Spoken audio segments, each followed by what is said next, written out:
BioCiv then had 2 stories for us here, and they're pretty interesting. So his first, he got the old gray PlayStation for Christmas with a few games, but Resident Evil stood out. The first zombie you encounter is eating someone in a hallway outside of the dining hall. It goes to a cutscene of it chomping away and hearing you walk into the area. It stops eating on all 4 and kneels back on its heels. The zombie turns its head to look at you from over its shoulder, blood dripping down its chin, teeth exposed from decay. I shut the game off right then and couldn't sleep for a couple months. Now I have Resident Evil tattoos. Yeah. I mean, that is a pretty intense opening scene for sure.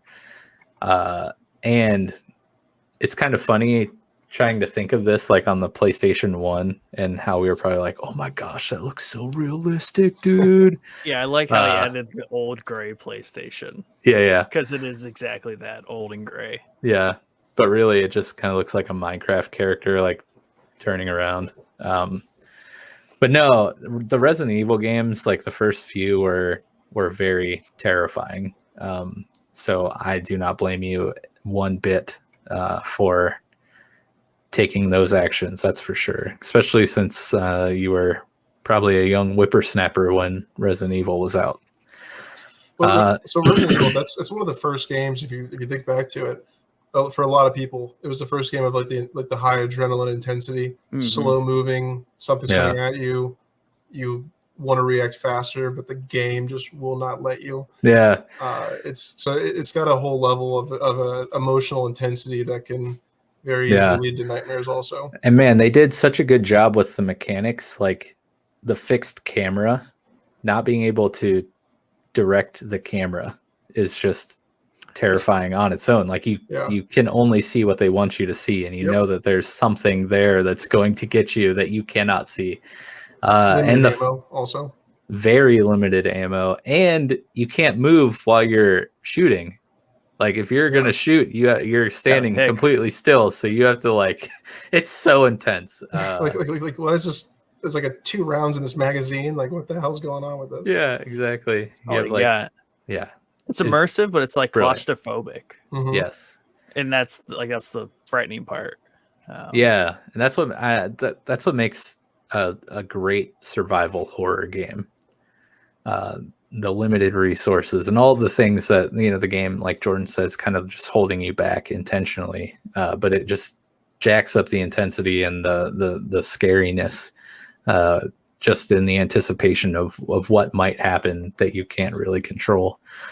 Do you guys have any specific like games that have kind of freaked you out, whether it's like when you were a kid or even now as grown adults? Yeah, go ahead, Nick. I want to save some of that for next week, but I mean, definitely, like for me, the games is more. It's not so much. Well, it is scary. What I started playing, I'm waiting for the remake. What's the name of that game? Dead Space. That's legit scary. Like that scares the crap out of me.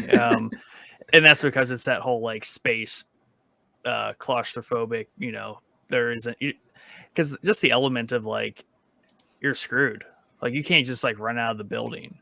Like if it were a real life setting, you're like, okay, if the house is haunted, I'm not going to entertain this, I'm just going to run out of the building. But if you're on a spaceship, that's not an option, right? It's like literally death or death. But to me, like the thing that gets like probably it's like the heart racing, like terror, just like that kind of terror where you're just in a dire situation. Obviously, like The Last of Us, like the one level where you drop down through the floor and it's like flooded. It's that thing's like chasing you, one of the big like, bubbly zombies. That was terrifying. And Rust, like I legit have been legitly like simulated fright.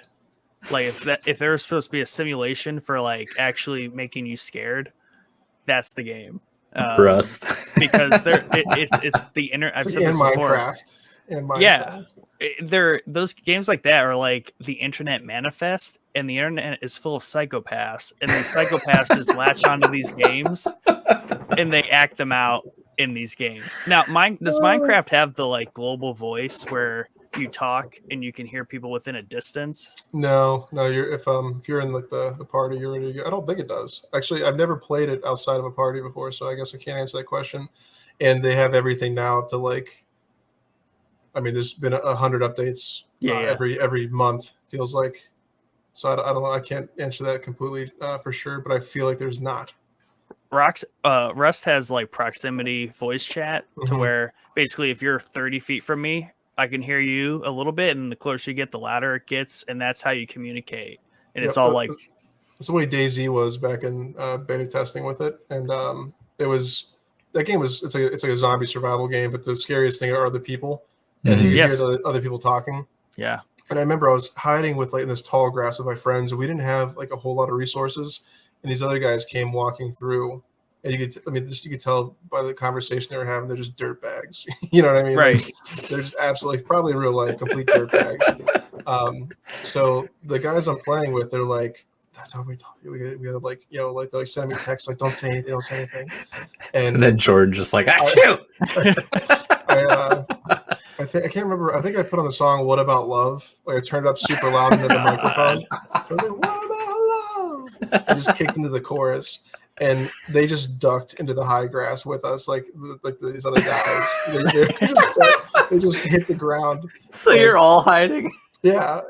You were one of the psychopaths on the internet. Yeah. I probably scared the hell out of them. But it's like the same time. It was like. And again, this is a game where like you feel like you have slow animation. I swear to God, they were just like just down as fast as it was amazing. Was it like dusk or dark or? I think it was just midday. Midday. Yeah, they just felt totally cool walking around, which again, it makes it even scarier because they probably could kill anybody. Right. Yeah, because in Rust it was like one of the first nights I was like surviving and like successfully at the game, and I managed to build my little like 1x1 shack and put a lock on my door. It's safe now. Little sign that says "No girls allowed." Yeah, and then it just gets like dark, and then there's just these footsteps that come up, and like dude just like knocks on the door and is like, "Got any chicken?" Sir, I'm a census taker. Got any chicken? Married or happy? Yeah. And then it just was one of those situations that just like escalated like verbally through the door, because like at first I just ignored him, and then he just like kept getting more irate and erratic. You got chicken. Yeah, he just got more and more intense to the point where he had something and was like hitting on the door trying to break it down. It's just it's scary because you don't want to die. That goes back to the unnatural thing. Like someone asking you if you got chicken shouldn't be scary, but the fact that someone's pounding on your door in the dark and asking you if you have chicken is terrifying. Well, it's great because he would go from like one tone to like, but dude, let me in. It'll be okay. It like it was. I got chicken. I already got chicken. I'll like, give you the chicken. Legit psychopath. I taste the sauce. You have any sauce, man? I got the chicken, but I need the sauce. Oh, dude, that's great. But to your point about Dead Space, again with the unnerving, unnatural things. I mean, obviously the creatures you're fighting are just disturbing to look at. Necromorphs or necro something. I think that's correct, Jordan. Yeah. But the environment, like you said, being out in space and the fact that you're trapped on this ship. The sound design in that game is so good. Like just the ambient, like clanking of the ship and like scratching or footsteps scurrying, or the passengers or members of the space crew that haven't died yet but are just absolutely insane and like singing a song, or like one guy is just like banging his head on one of the walls of the ship, and that stuff is just like, oh, I feel very uncomfortable right now. Yeah, and it's all miscues. There's a lot of miscues in that too. So like the dude like banging his head on the wall of the ship, like nothing threatening happens, but Yeah. like you are legitimately scared and you're like, what is about to happen? Nothing. Yeah. Just be scared for Yeah. no reason. That game crushes all of those points, all those undertones and things very well. Hey, thanks for watching this clip of the Showboys podcast. If you like what you heard, please go check out the full episode on our YouTube channel or anywhere you find your podcast content. Please remember to hit that subscribe button, join the Showboys Discord, and if you want to support the podcast and what we do, sign up to become a patron today at patreon.com/showboyspodcast.